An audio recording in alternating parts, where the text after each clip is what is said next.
Bagaimana cara membuat sugesti yang baik dan benar, dan bagaimana cara membuat sugesti agar diterima ke pikiran bawah sadar. Dan saya ucapkan terima kasih di Anda yang sudah membeli kitab Jago Ilmu Hipnotis. Nah, dan bagi Anda yang mau bergabung kelas pelatihan hipnotis dan hipnoterapi, silakan Anda hubungi nomor di kolom video ini dan juga ada di deskripsi video ini. Saya Yusuf Aditya, founder dari Padepokan Ilmu Hipnotis. Dalam pelatihan saya, baik ilmu hipnotis, ilmu hipnoterapi, ilmu gendam, dan ilmu daya batin, saya mengajak peserta untuk memaksimalkan seluruh potensi yang ada di dalam dirinya, digunakan untuk berbagai hal. Assalamualaikum warahmatullahi wabarakatuh. Jumpa lagi dengan saya Yusuf Aditya. Nah, pada kesempatan kali ini saya akan menjelaskan bagaimana cara membuat kalimat sugesti agar tertanam dalam pikiran bawah sadar seseorang.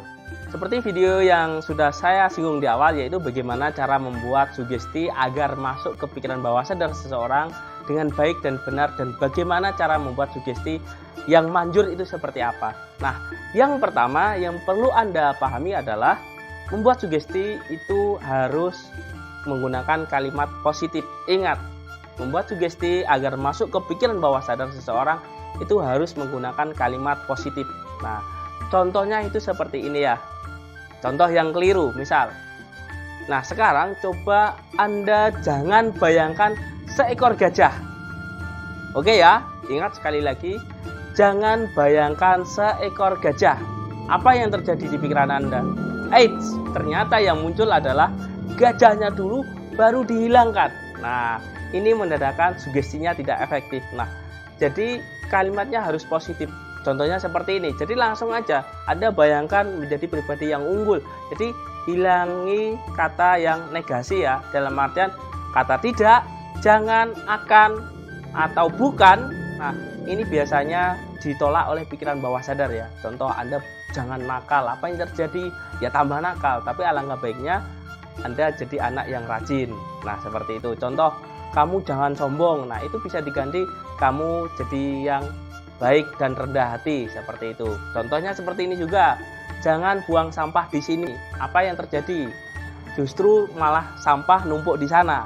Nah, yang betul adalah silahkan buang sampah pada tempatnya. Jadi usahakan langsung ke kalimat positif aja.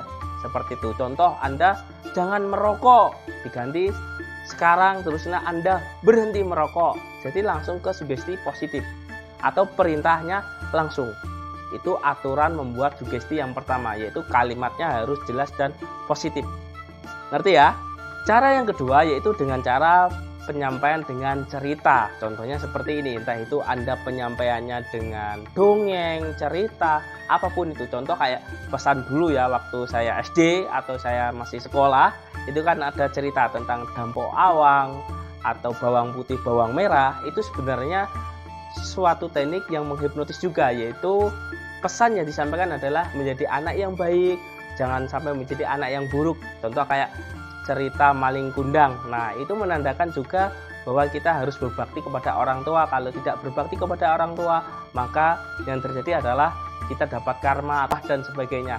Itu ajaibnya penyampaian dengan cerita. Silahkan Anda cerita dengan penyampaian Anda sendiri, silahkan Anda buat. Maka sugesti tersebut akan tertanam ke pikiran bawah sadar seseorang ketika mendengarkan cerita Anda. Mengerti ya? Yang ketiga yaitu sugesti dengan cara penekanan dan pengulangan. Maksudnya seperti ini. Jadi sugesti itu apabila diulang-ulang dan dilakukan penekanan secara tepat, maka sugesti itu juga akan masuk ke pikiran bawah sadar dan juga akan tertanam. Contohnya seperti ini ya. Mulai hari ini dan seterusnya, kamu rajin dan semangat bekerja. Ketika kamu rajin dan semangat bekerja, maka kamu akan sukses.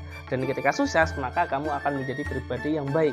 Jadi penekannya rajin dan sukses itu diulang-ulang terus seperti itu. Jadi jika Anda baik hari ini, maka besok akan menjadi pribadi yang jauh lebih baik lagi. Jadi diulang-ulang terus kata-kata itu.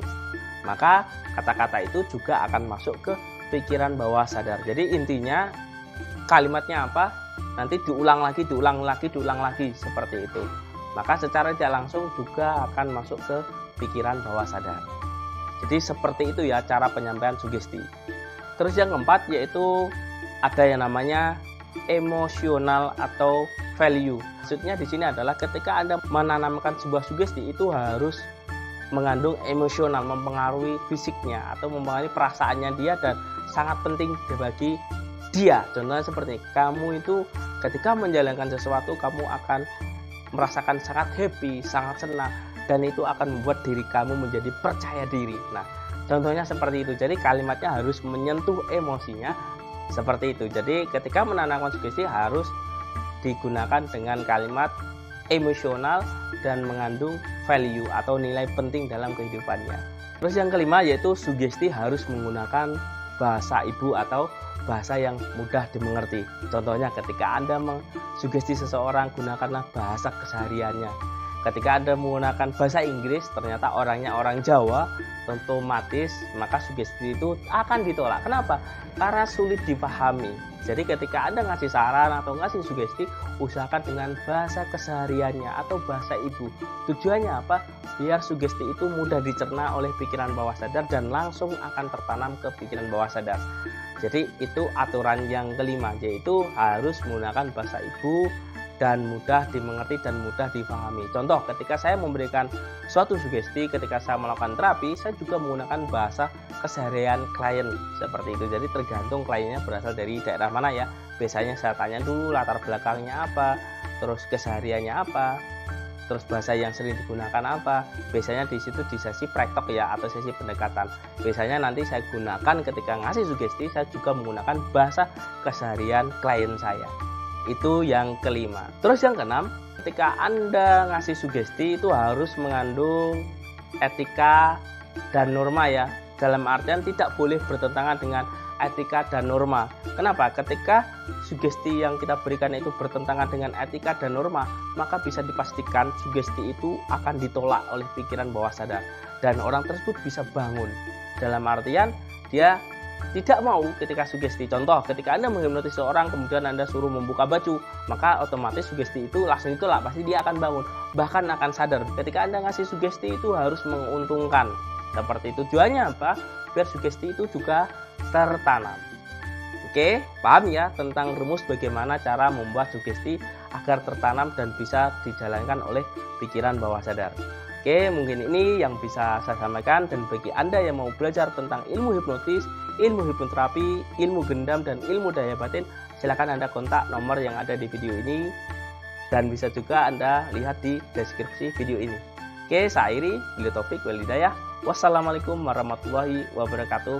Salam hipnosa.